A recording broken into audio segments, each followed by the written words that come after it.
Olá a todos, eu sou o professor Olavo e estamos aqui para mais uma aula.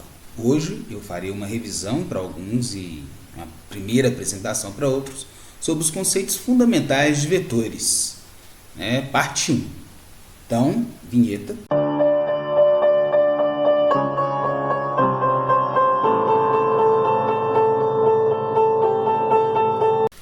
Bem, na parte de vetores, eu vou começar falando sobre grandezas físicas, já que essa aula é direcionada para uma turma de física, estudantes de física e da disciplina fenômenos mecânicos ou fenômenos eletromagnéticos em geral.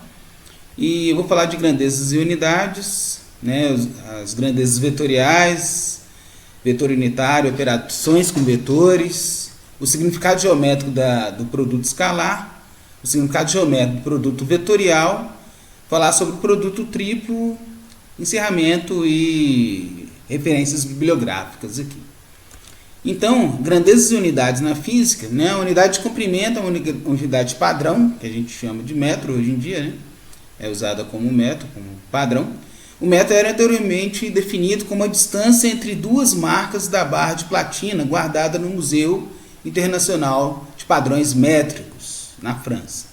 Atualmente definimos o metro como a distância ocupada por exatamente 1.650.776,73 comprimentos de onda da linha laranja do isótopo de criptônio 86. A unidade de massa, a gente usa como padrão, é o quilograma, e o quilograma é a massa de um bloco de platina irídio, também guardado no Museu Internacional. E a unidade de tempo, a unidade básica para a medida de tempo, o segundo, era anteriormente definida em termos da rotação da Terra, mas com o metro, o segundo é atualmente definido em termos de um padrão atômico específico. O segundo é, por definição, o intervalo de tempo necessário para exatamente 9.192.631,77 centésimos de oscilações de uma transição atômica particular, atômica da partícula do isótopo de césio, número de massa 133. Bem, o sistema de unidades, desse em cima, é chamado de MKS, que é metro, quilograma e segundo. Além do MKS, existem outros sistemas em uso, como por exemplo o CGS, ou seja, sistema centímetro grama segundo, ou PLS, que é o pé libra segundo. Esses dois últimos sistemas podem ser vistos como secundários com relação ao sistema MKS, porque suas medidas são especificamente frações definidas das unidades MKS. Como exemplo aqui, a gente coloca aqui um centímetro, 10 e menos 2 metros, 1 grama, 10 e menos 3 quilogramas e assim por diante. O Sistema Internacional de Medidas, que é o que a gente usa no meio científico, é o que complementa o MKS, acrescentando outras unidades de medidas básicas. É o sistema mais usado do mundo de medição, tanto no comércio, em geral, quanto na ciência. Então eu coloquei aqui um quadrinho aqui do Halley também, fonte, que o comprimento é dado por metro, a massa aqui em quilograma e assim por diante. E uma curiosidade aqui, a intensidade luminosa do Sistema Internacional é o candela, mas se vocês verificarem as lâmpadas, luminárias, objetos que iluminam, que vocês compram, a unidade de medida é lumen. Então vamos começar a falar agora sobre grandezas vetoriais versus grandezas escalares. O nome já diz, uma grandeza escalar é uma grandeza física que fica completamente especificada por um único número. Por exemplo, a massa. Quando você fala que uma pessoa tem, 70 kg, você não precisa definir mais nada para isso. Já grandezas vetoriais, elas existem e elas têm que ser caracterizadas por mais do que uma informação do que o módulo, que é o tamanho.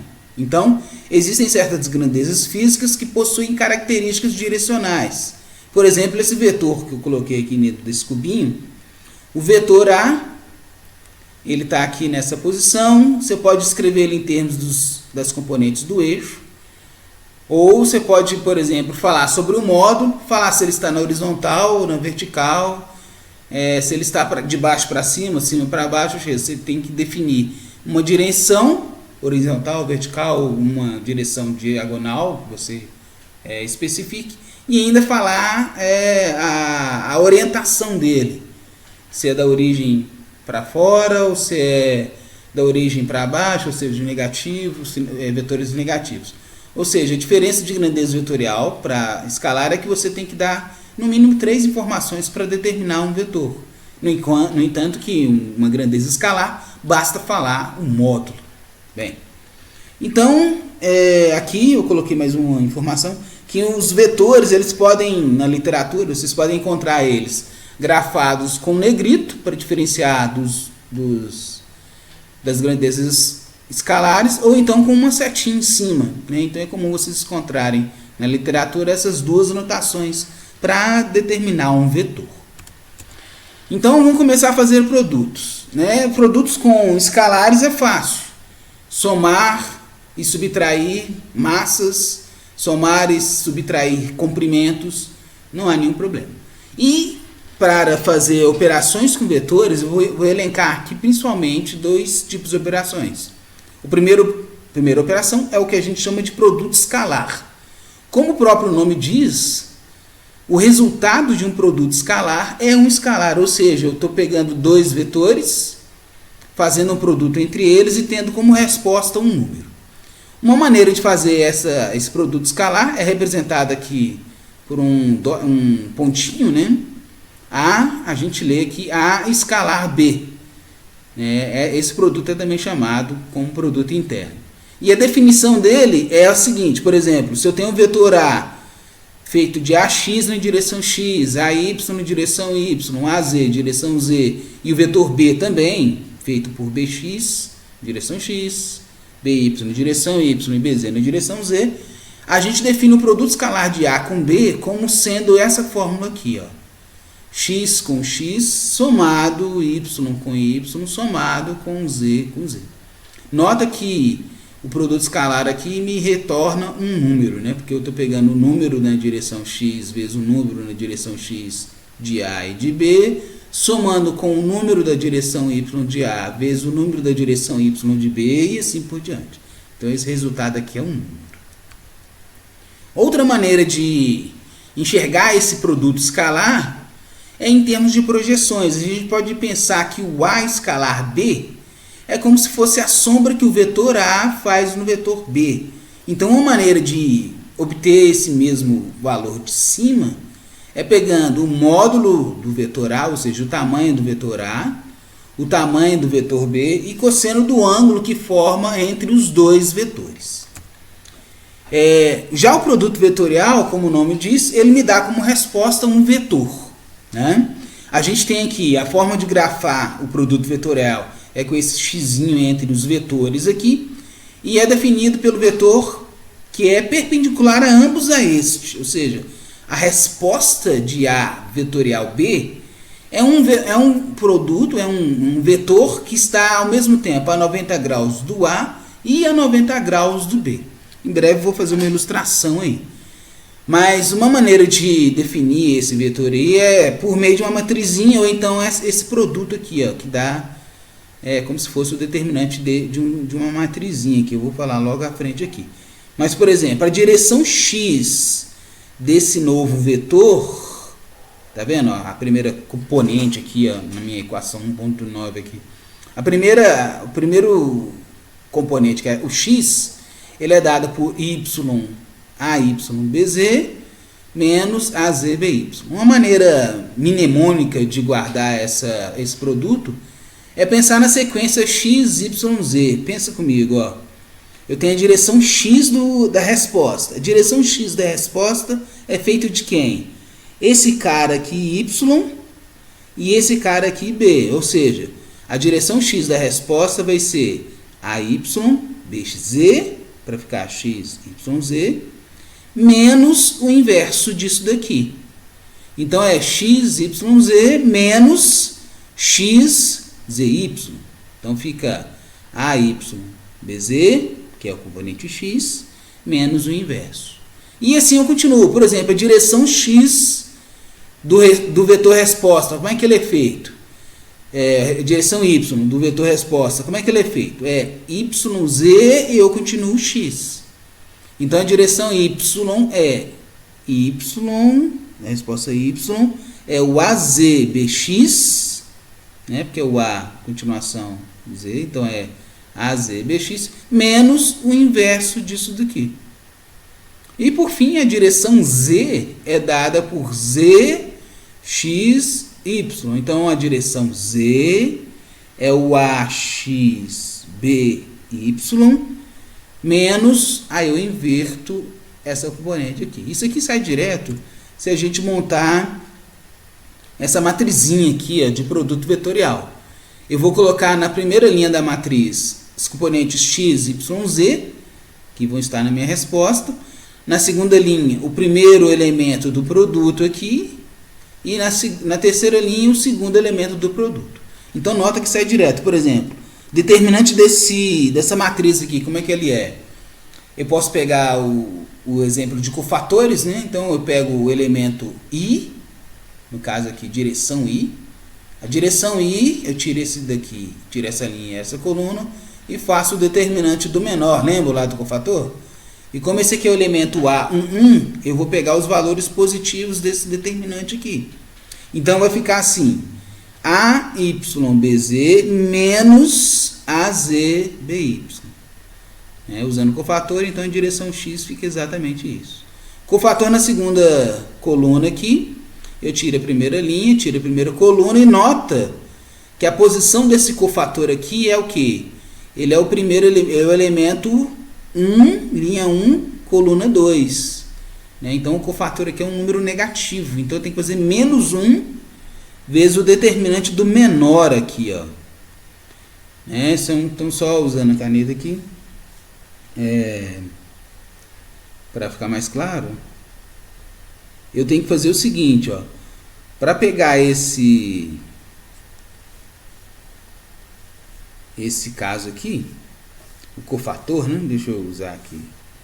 Então, o cofator eu tenho que fazer o quê? Eu tenho que eliminar essa linha, essa coluna e essa linha. Aqui vai ser menos 1, né? Porque o cofator aqui é negativo. E quando eu faço o determinante do menor, vai ser AXBZ menos AZBX. Só que com o cofator menos 1, eu inverto o sinal dessa resposta, que dá aqui, ó, AZBX, que está aqui, ele passa para o lado lá negativo. Fica negativo lá em cima.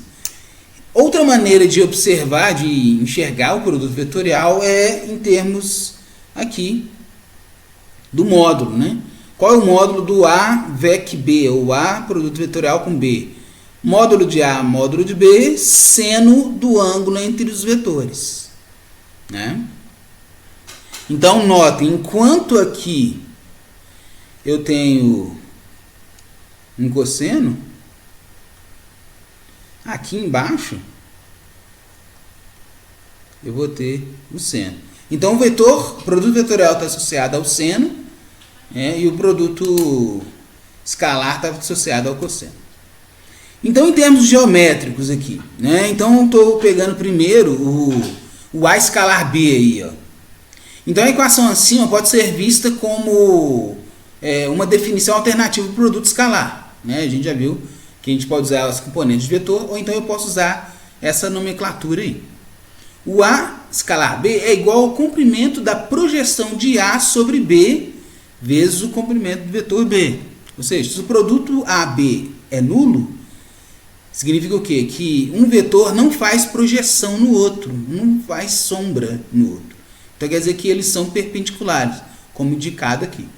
E a gente tem uma coisa interessante, que quando a gente projeta o vetor nele mesmo, A escalar A, eu tenho um módulo do quadrado do vetor. Então, uma maneira de enxergar módulo quadrado de vetor é pensar que é ele, a sombra que ele faz nele mesmo, ou seja, é todo o tamanho dele. Então, em termos geométricos, a gente pode pensar o seguinte: eu tenho que, no caso aqui, ó, eu estou olhando o vetor A e o vetor B. E esse ângulo θ entre eles aqui. Eu posso entender que A escalar B, como a gente já viu que é na primeira equação aqui em cima, é a sombra que um vetor faz no outro. E eu posso usar essa propriedade de A escalar B para fazer essa conta aqui, ó. Por exemplo, A mais B me resulta o vetor C. Então, se eu pensar em termos de produto, de propriedade, eu posso ver que o tamanho do vetor C, ou seja, o módulo do vetor C, pode ser feita pelo quê? Do vetor A mais o vetor B. Então, o vetor C ele é feito de A mais B. A gente pensa assim, eu vou sair desse ponto de origem aqui, como que eu chego nesse ponto de cá? De duas maneiras. Ou eu vou direto pelo vetor C, ou eu posso andar vetor A até aqui e vetor B até lá. Então, significa o quê? Que o vetor C é feito de A mais B. E eu posso perceber essa propriedade aqui, que é a seguinte. Como que eu posso escrever o vetor C? O vetor C ele pode ser feito pelo vetor A, B em termos de vetor. Como que fica em termos de módulo? Qual que é o módulo de C? Eu posso fazer uma raiz aqui, ó. Raiz de C ao quadrado é o próprio C. Então, o vetor C, o tamanho do vetor C, pode ser feita como o quê? Como o vetor A ao quadrado, o A, né, que está aqui, ó. O A ao quadrado, o B ao quadrado, fazendo tipo um Pitágoras. Aí, como é que eu corrijo esse termo de projeção aqui, ó? Eu posso pegar o A escalar B cosseno. Né? Então, quer dizer o quê? Esse vetor resultante aqui, ó, ele pode ser escrito dessa forma. Né? O vetor C pode ser escrito como o A mais B módulo quadrado. Né? Em termos de vetores. É como se fosse, deixa eu ver se eu escrevi logo abaixo. Não. É como se fosse isso daqui, ó.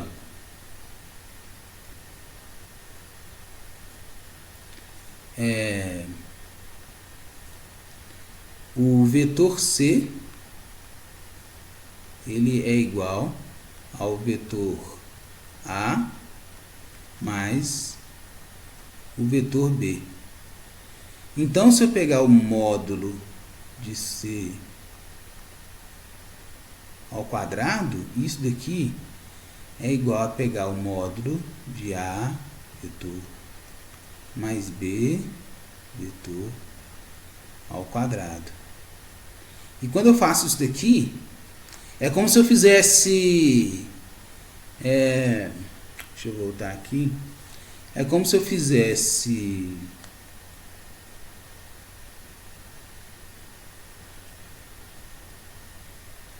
É como se eu fizesse isso aqui, ó. A mais B vetor produto escalar de A mais B. Então, quando eu faço esse produto aqui, é equivalente a pegar o módulo quadrado do C. Então, o que eu vou ter aqui, ó, quando eu faço isso? Eu vou ter A com A, escalar, mais A com B, também escalar, tudo vetor, né?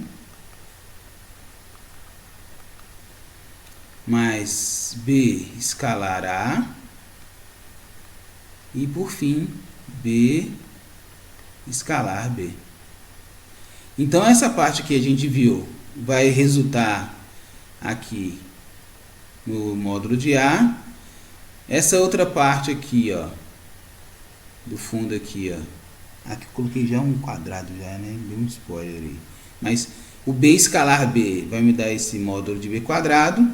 E A escalar B e B escalar A comutam, né? Tipo, lembra que ele é soma de números? Então eu posso colocar AB, AB, AB, AX, BX, AY, BY, AZ, BZ. É a mesma coisa de BX, AY, BY, AY, BZ e assim por diante. Então esses caras aqui, eles se tornam esse 2A escalar B aí, ó. E A escalar B, por definição, lá em cima, a gente já viu que já é esse cara aqui, ó. Então é isso, a gente pode usar a propriedade de produto escalar para achar o vetor resultante aí da figura. Então note que a sombra, né, a projeção que C faz na horizontal, é dada pela soma de A e B. Então realmente, se eu chegar aqui e fizer essa sombra aqui, ó, né, deixa eu fazer essa projeção aqui, esse vetor aqui embaixo, que é a projeção do C, é o vetor A mais esse pedaço aqui, um B cosseno, etc. Né? Bem, vamos à frente. Falando ainda a questão geométrica do produto agora, do produto vetorial. Lembra que eu falei que o produto vetorial era feito de a resposta, né? É aqui, ó. Igual a gente está vendo aqui. A resposta produto A, VEC B, é um vetor que está ao mesmo tempo a 90 graus, né? 90 graus aqui, ó, do vetor B, e ele também está a 90 graus aqui do vetor A. Então ele faz ele está tipo, se o A e o B formam um plano, o vetor resposta vai estar a 90 graus desse plano aí, né? Então tá aí, ó. Para interpretar geometricamente o produto vetorial, observamos que o vetor C, no nosso caso aqui em cima, feito de A, VEC B, é perpendicular a ambos. Significa o quê? Que esse vetor de cima aqui, ó, ele não tem sombra, ou seja, não tem projeção nem no A e nem no B. Então por isso que é como a gente falar que A escalar C, B escalar C são iguais a zero. E agora o produto triplo. O que eu chamo de produto triplo? São produtos que eu uso 3 vetores. No caso aqui, a primeira expressão, a mais simples aqui, eu estou fazendo um produto escalar de A com B VEC C. Aí já por partes. O B VEC C a gente já sabe, produto vetorial. Ele é feito por uma matrizinha aqui, ó, onde aqui é o I, J, K.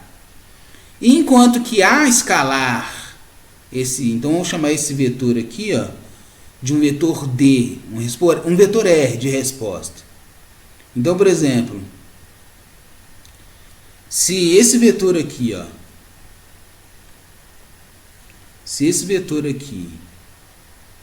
eu chamar ele de um vetor D, né? O que eu vou ter aqui então? Eu vou ter aqui um A escalar esse D aí, ó. Só que A escalar, lembra como é que fica? Fica AX vezes a direção DX. Vezes aqui, né? Mais AY vezes o DY. E assim por diante. Mais o AZ vezes o DZ. Então, o que acontece com essa matriz aqui? Antes, o que eu tinha aqui? Eu tinha direção X, aqui ó, direção X, direção Y, direção Z. Quando eu faço esse produto escalar aqui, ó, a direção X vai ocupar a posição X da minha resposta. Quem é a posição X da minha resposta? Essa coluna e essa linha aqui do meu cofator. Então, aqui entra o AX, né, porque vai ser AX vezes a direção X da minha resposta. E assim por diante. Direção Y da minha resposta entra o AY e a direção Z entra o AZ. Então eu posso escrever o produto triplo misto de escalar com vetorial dessa forma. Antes que vocês perguntem, o produto escalar não faz sentido, né? Porque quando eu faço o primeiro produto escalar, eu vou ter um número. Então eu nem coloquei aqui, ó, a opção de, sei lá, A escalar, abre parênteses, B escalar C, né? Eu nem coloquei. Isso aqui não faz sentido, né? Porque aqui, ó, eu vou ter como resposta um número e eu não consigo fazer produto vetorial de um vetor com um número. Então nem vou trabalhar esse ponto aqui. No entanto, o produto triplo que está aqui embaixo faz sentido. Então B VEC C como resposta me dá um vetor. E eu posso fazer A VEC esse vetor C, que dá esse termo aqui. Bem, olá a todos, eu sou o professor Olavo e hoje vamos falar sobre vetores 2, a continuação daquela parte em que eu faço revisão de vetores. Nesse caso eu vou fazer derivadas e outras operações do cálculo com vetores. Então, entra a vinheta. Bem, vetores 2. Nessa parte aqui, eu vou falar sobre derivadas com vetores. Então, eu vou citar gradiente, o operador gradiente, a divergência, o rotacional, a regra do produto, derivada segunda e assim por diante, em bibliografia. Então, derivadas com vetores. Na aula anterior eu já defini com vocês vetores. Aqui eu vou falar, vamos considerar o vetor cujas componentes são funções de uma variável u. O vetor pode representar posição, velocidade e assim por diante. Então lembra que eu falei sobre grandezas vetoriais? Então, por exemplo, a posição é uma grandeza vetorial. Ela pode ser definida com direção x, direção y, direção z. A velocidade também, a aceleração, logo a força, são grandezas vetoriais. E elas são funções, elas podem ser funções também. No caso aqui, estou representando um vetor A qualquer, que pode ser tanto posição, ou pode ser velocidade, ou força, ou qualquer outra grandeza que tenha 3 dimensões aqui. E em termos de uma variável u. Normalmente essa variável u é o tempo, mas eu posso escrever qualquer outra grandeza. Por exemplo, eu posso ter um campo de velocidades, um campo de forças, por exemplo, que cada direção da força eu vou ter um valor específico aqui. Então, direção x, y, z. E isso ainda pode depender, por exemplo, da velocidade ou de uma outra grandeza do meu meio, por exemplo. Então, o parâmetro 1 normalmente é o tempo, mas pode ser qualquer quantidade, que determina as componentes da minha grandeza vetorial A. Então, eu vou começar definindo a derivada de A com respeito a U. Então, o que eu tenho que fazer aqui? Eu quero derivar o meu A em termos do U. Então, eu vou pensar uma derivada total, dA du, como sendo o limite de ΔA sobre ΔU, com esse ΔU tendendo a zero. Então, essa é quase que a definição de derivada mesmo. É isso, Vou dividir esse aqui em pedaços e fazer o limite desse aqui muito pequeno. Então, para fazer essa operação aqui, nota que esse vetor ele é feito com uma soma dessas partes. Então, a gente usa a propriedade de derivada. Qual a primeira fundamental propriedade de derivada? Derivada da soma é soma de derivadas. Então, eu vou derivar cada componente, cada direção aqui, pelo meu u. Então, ΔA, ΔU, eu vou pegar na direção x, o ΔAx, ΔU, direção y, meu ΔA, y, ΔU e assim por diante. E fazer esse limite aí. Então, se a gente pensar que ΔA, o que é esse ΔAx? É o meu AX em um u pouco depois, ou seja, um u mais DU, menos meu AX no próprio u. Então, eu estou fazendo pequenas variações do meu u e vendo como se comporta esse A, fazendo esse ΔA dessa forma, dividido pelo ΔU. E assim por diante. Eu faço a mesma coisa no Y e no Z. Aí, a resposta que eu vou ter aqui, então, logo, meu dA du, dA vetor du, é dAx du. Nota que aqui o AX depende unicamente de u, como foi definido aqui em cima. O meu AZ, AY também unicamente de u, e meu AZ também unicamente de u. Então, por isso que eu posso entrar com essas derivadas totais aqui. Então, por exemplo, o meu dA du é na direção x, dA du, dAx du, dAy du na direção y, e dAz du na direção z. Então, a derivada de um vetor, desse modo, é um vetor cujas componentes são derivadas ordinárias. Então, isso aqui é A gente já previa isso porque derivada de soma é soma de derivadas, né? Bem, então vamos falar sobre gradiente, né? Então eu já acabei de falar sobre como eu derivo um vetor. Agora eu vou fazer uma outra operação aqui, que é a seguinte. Agora eu tenho uma função que depende de 3 variáveis. No caso aqui, o meu vetor, minha função t aqui, ela depende do x, do y e de z. Aí a gente pode questionar o quão rápida é a variação de t, né? Ou seja, com uma variaçãozinha, o dt, né? Uma derivadinha, um diferencial, é a palavra, de t, é dada por isso aqui. Então eu quero fazer essa pequena variação do t aqui. Como é que eu faço? Nota que o t, ele depende de outras variáveis. Então é como se eu fizesse uma derivada total desse t em termos de um número, uma variável que eu vou falar que é uma variável muda. Tipo, eu posso pegar aqui e pensar em termos de um w. Eu quero fazer derivada de dt dw. Como é que ficaria esse dt dw? Pensando que tanto o x, o y e o z variam com o w. Vamos pensar assim. Deixa eu pegar a canetinha aqui. Seria o seguinte, ó. Então eu chegaria aqui, ó, e pensaria assim, ó. Aqui é como se eu tivesse um dw aqui. Então dt dw é o que? Bem, o t depende do x. Então eu tenho que ver a derivada parcial de t em termos de x, dx dw. E como que o x varia com w. O t depende do y também. Então é del t del y e aqui meu dy dw e por último del t del z e aqui o meu dz dw, né? O que significa isso? Então, após feito isso, eu consigo construir essa derivada total aqui e eu dispenso aqui a variável muda aqui para eu achar o diferencial aqui, né?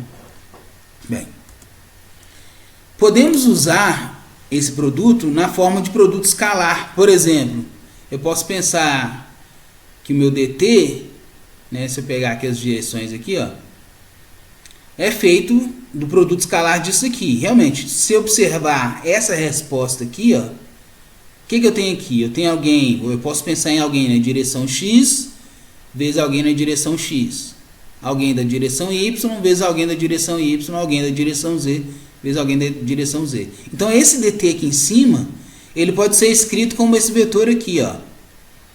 Um del x da direção x, del t del y direção y, del t del z direção z, produto escalar com esse vetor aqui, ó, que eu vou chamar vetor diferenciável aqui, ó. É um vetor, é um pedaço do vetor L, que ele está chamando aqui, um dl, que é dx na direção x, dy na direção z, dz na direção z. Se eu olhar esse produto escalar aqui, a gente já aprendeu a fazer produto escalar na parte de vetores 1.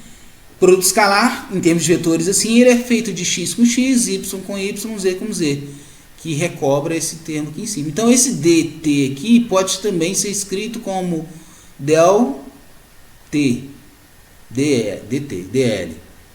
Aí o passo seguinte aqui, então, por analogia aqui, né, eu posso fazer um dt dl e passar o dl dividindo lá. Eu posso falar que esse cara aqui, ó, esse del t aqui pode ser escrito como isso daqui, ó, que é del t del x na direção x, del t del y na direção y e del t del z na direção z. E esse vetor aqui, ó, né, esse triangulinho aqui, esse triângulo invertido aqui, aplicado numa função x, y, z, é chamado de gradiente. Então sabe que gradiente é essa derivada vetorial. Então o que eu faço? Vou aplicar o gradiente em cima de uma função, eu vou transformar essa função numa função vetorial. eu vou aplicar aqui, então eu vou ter derivada desse, né, esse gradiente, eu vou ter derivada da função x, direção x, e assim por diante. Então, se eu pego uma função x, y, z qualquer, eu posso transformar, fazendo o gradiente nela, eu obtenho essa função vetorial aqui. Então, geometricamente falando, o gradiente é um vetor e tem um módulo, direção e sentido, né? Caso isso aqui seja zero, ou seja, estamos em um ponto estacionário da função. Ou seja, essa função que ela vai estar ou num pico ou num vale da função, né? Então, observar o gradiente de uma função que tem aqui as três componentes, o gradiente é importante para isso, para a hora de eu traçar máximos e mínimos, e isso auxilia na hora de eu obter graficamente o comportamento dessa função. Igual a gente faz lá na derivada. Derivada fala numa função bidimensional, né, que tem o y, por exemplo. Se eu pego a função y função de x, e eu faço derivada desse y, eu acho os pontos de máximos, os x máximos e o valor de x mínimo para aquela função. O gradiente tem essa mesma característica para um vetor, para uma função que tem as três componentes. Continuando em termos de operações, o gradiente tem uma função que pode ser feita do produto de um produto escalar. Então, por exemplo, eu posso pensar que o meu gradiente é o que está entre parênteses aqui, ó. Mas é importante frisar o seguinte: esse termo aqui que está entre parênteses aqui, ó, ele é chamado de del, e é esse triângulo aqui, o vetor. Você vai achar na literatura esse triângulo vetor aí também engrafado dessa forma aqui, ó, né? No caso, ou você acha ele em negrito, ou então você acha ele assim, né? Que é esse triângulo com uma setinha em cima. Esse cara aqui, a gente vê isso na quântica, tá? Eu gosto de pensar nele assim, ele é um operador, quer dizer o que? Ele sozinho não tem muito significado, não. Mas quando ele é aplicado em uma função, aí sim ele passa a ter um significado, né? Então, ó, cuidado, o del não é um vetor, pois o mesmo só terá significado quando aplicado a uma função. Por isso o nome é operador. O del age sobre uma função. A ação do del pode ocorrer de forma análoga à ação de um vetor, né? Por exemplo, aqui, ó, ele age em uma função, produto de vetor com escalar, é chamado de gradiente. Então, esse termo aqui, ó, é o gradiente de t. Ele pode agir em um vetor, né? Aí, no caso, ele faz um produto escalar de dois vetores, por exemplo. Aí, esse termo aqui, quando ele é um produto escalar, ele é chamado de divergente. E a gente não pode deixar de falar quando ele age em cima de um outro vetor, mas um produto vetorial entre esse del e um vetor a gente chama de rotacional. Eu vou falar dessas propriedades já, né? Então vamos falar da divergência. Eu tenho uma função vetorial aqui, né? Ele tem direção, olha só, direção x, direção y, direção z, no caso aqui um vzinho, né? Um vetor com três direções, podia ser velocidade, pode ser qualquer outra coisa. Não se prendam ao vzinho ser velocidade. Eu estou falando aqui que é um vetor qualquer. E eu posso fazer o divergente desse vetor. Como é que eu faço? Produto escalar do del com esse vetor. Então a gente tem aqui, ó, produto escalar, lembra? X com x, y com y, z com z. Então essa grandeza aqui, que é um número, me fala da divergência de um vetor no espaço. Geometricamente, a divergência é uma função que mede o quanto essa função se espalha, ou seja, diverge de um ponto em questão. Então, por exemplo, ilustrações aqui que dão uma boa noção ao estudante. Esse tipo de configuração de vetor aqui, ó, ele tem um divergente máximo, né? Nota que eu tenho um ponto aqui de onde todos os vetores saem.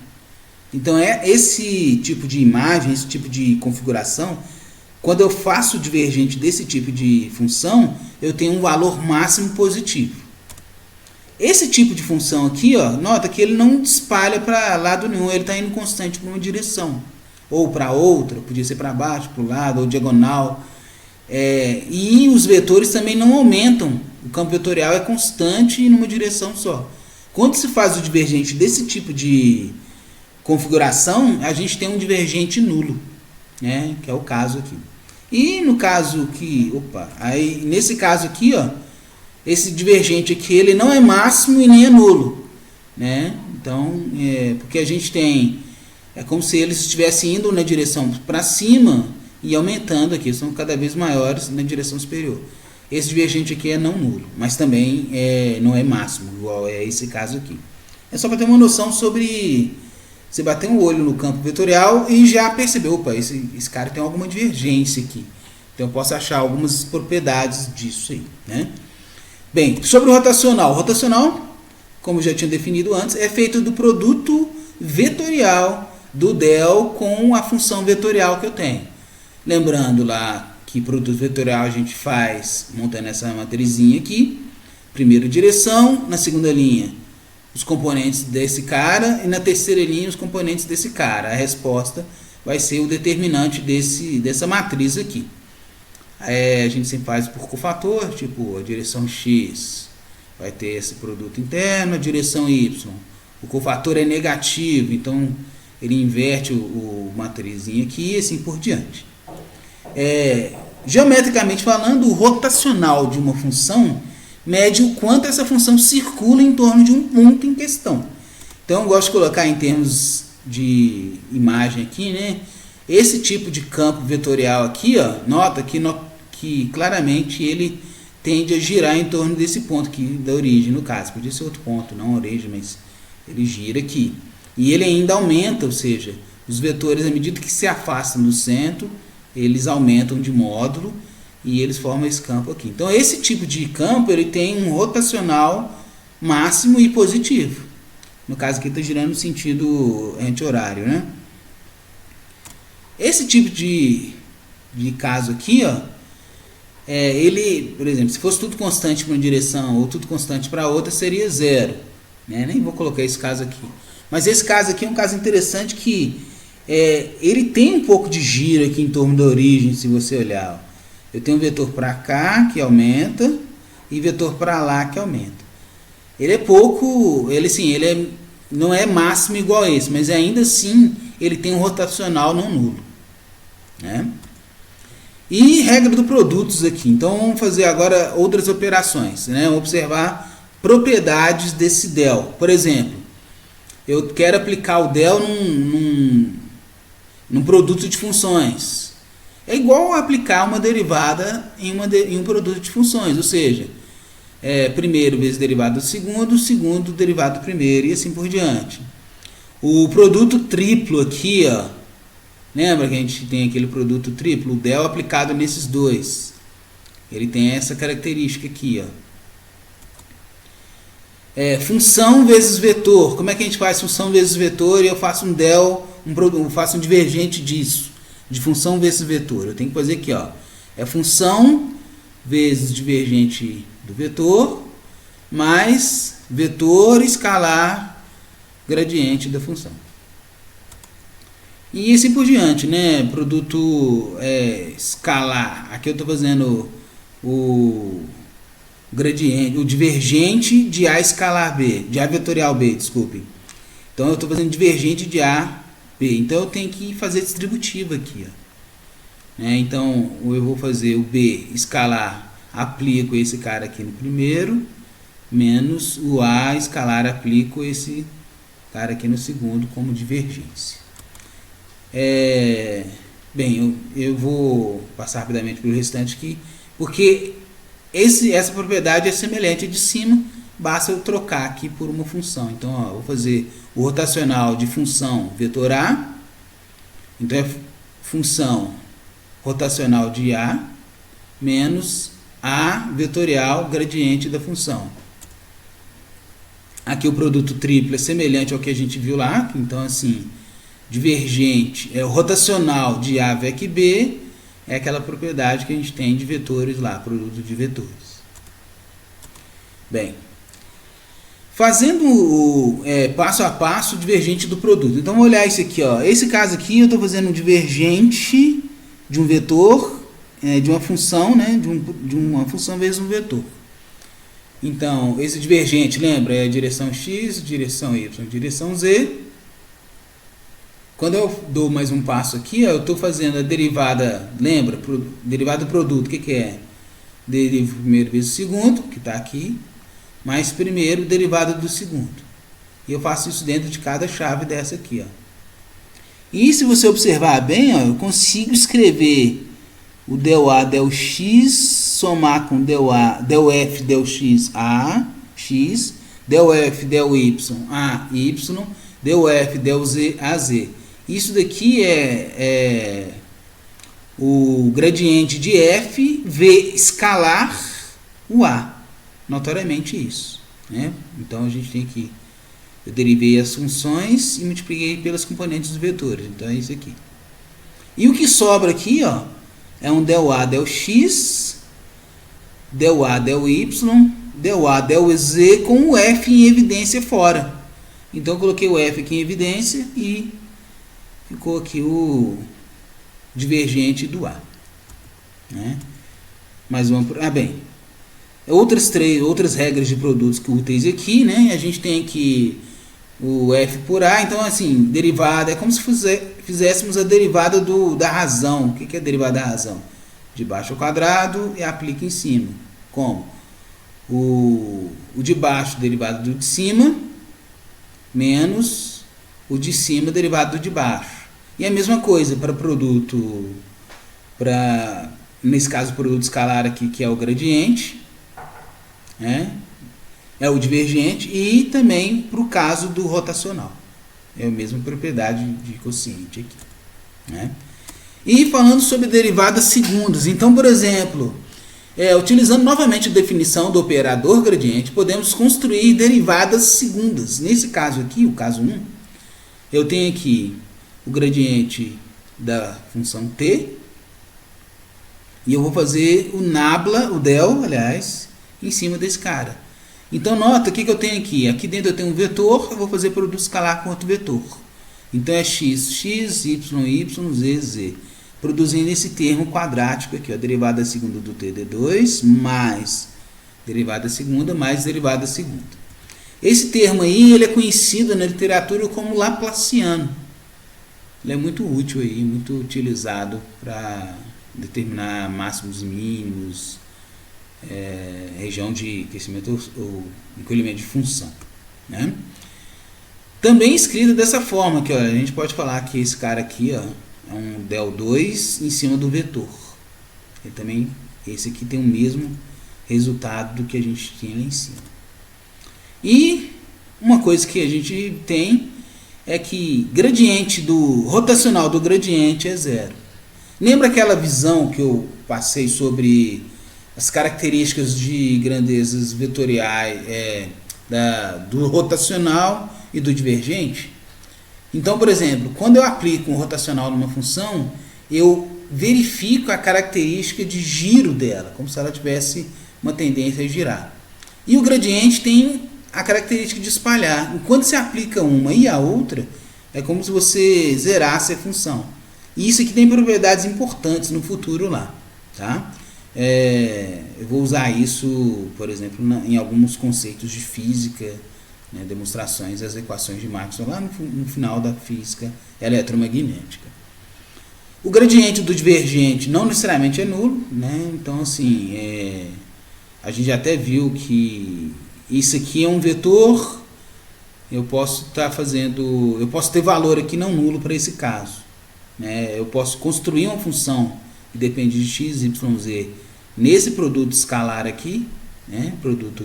Nesse gradiente aqui, pode me dar uma resposta que a função tem x, y, z dentro dela, e eu posso aplicar aqui o del nela, que não necessariamente é isso. Isso aqui não é verdade. Isso aqui é verdade, mas isso daqui não. O que ele quer dizer é isso.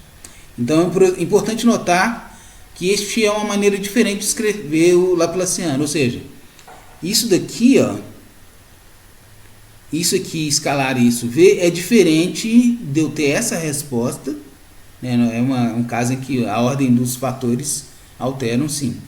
Isso daqui é diferente de ter isso daqui, né? Porque quando eu faço aqui, ó, eu tenho o gradiente de uma função, eu tenho o divergente de uma função, eu tenho uma função escalar lá e eu posso aplicar isso daqui. Bem, e isso aqui é verdade, né? Então a gente tem uma função qualquer, parecido com o que eu já escrevi aqui em cima, só mudei a ordem aqui. Então, quer dizer, eu faço o rotacional de uma função e depois o divergente desse rotacional também dá zero, da mesma forma que o divergente de uma função e o rotacional do divergente também é zero. E por último aqui, o produto duplo aqui, né, que é divergente do divergente.